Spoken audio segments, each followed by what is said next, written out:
আসসালামু আলাইকুম প্রিয় শিক্ষার্থীবৃন্দ, কেমন আছো তোমরা? আমার স্টুডেন্ট যারা আছো সরাসরি অথবা আমার স্টুডেন্ট নয় কিন্তু আমাদের বাংলাদেশের স্টুডেন্ট যারা আছো, তোমরা যারা এসএসসি তে পড়ছো অথবা কি এইচএসসি তে পড়ছো, যাদের ঢাকা বিশ্ববিদ্যালয়ে পড়ার একটা স্বপ্ন রয়েছে তাদের জন্য হচ্ছে আমার আজকের ভিডিও। ঢাকা বিশ্ববিদ্যালয়ে আসলে কি সিস্টেমটা এখন ফলো করা হয় বা কত মার্কস তোমার এসএসসি এইচএসসি তে থাকলে বা এখন প্রশ্ন প্যাটার্ন কেমন সেটা নিয়ে হচ্ছে আজকের ভিডিও। তো দেখো, আমি এখানে তোমাদের জন্য অলরেডি লিখে রেখেছি যে যদি তুমি ক গ্রুপ হও, ক গ্রুপ মানে হচ্ছে বিজ্ঞান শাখা যদি তুমি হও, তাহলে হচ্ছে তোমার মার্কস লাগবে এসএসসি অথবা এইচএসসি যে কোনো একটাতে 3.5, কমপক্ষে 3.5 একটাতে লাগবে, আর টোটাল লাগবে হচ্ছে 8.5। বিজ্ঞান শাখার জন্য হচ্ছে মার্কসটা একটু সবচেয়ে বেশি লাগে এটা, কারণ এখানে আসলে অনেক বেশি মার্কসের স্টুডেন্ট প্রচুর পাওয়া যায়, তাই এখানে কম্পিটিশনটা বেশি।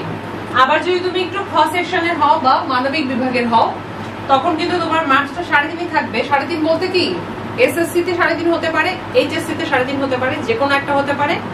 তো সেটা, আর টোটালে কিন্তু 8, 8.5 থেকে 8 হয়ে গেল, একটু কমে গেল, কারণ এই সাবজেক্টগুলোতে কি একটু মার্কস কম ওঠে, এই জন্য তোমাদের জন্য এই বিশেষ সুযোগটি রয়েছে।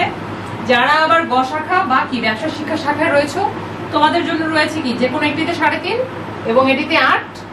আর যারা ঘ শাখা, যারা কি একদম মিক্সড ঘ ইউনিট যেটাকে বলে, তোমরা জানো যে ঘ ইউনিট হচ্ছে কি এই ক, খ এবং গ, এই 3টা ইউনিটের সমন্বয়ে সবাই এখানে পরীক্ষা দিতে পারে। এটা সাবজেক্ট চেঞ্জের একটা জায়গা, এবং এখানে এটা নিয়ে আমি ডিটেইল একটা ভিডিও করব। এবং এখানে হচ্ছে তোমার কি কমপক্ষে 3 বা 3.5 যে কোনো একটা হলেই হবে, একটু সুযোগ রয়েছে, কিন্তু টোটাল আবার কি 8।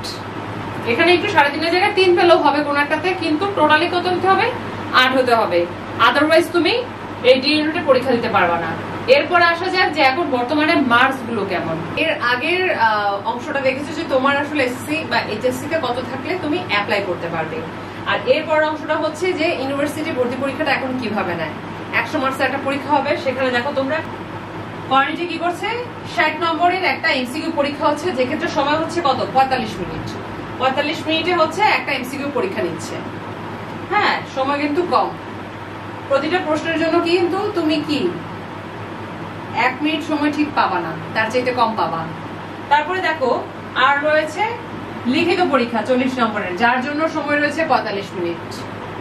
তাহলে তোমার মোট কত, 1.5 ঘন্টার পরীক্ষা, তার মধ্যে দুইটা ভাগে ভাগ করেছে। 60 নম্বরের এমসিকিউ 45 মিনিটে আর 40 নম্বরের লিখিত পরীক্ষা 45 মিনিটে, এইগুলো 100 নম্বর।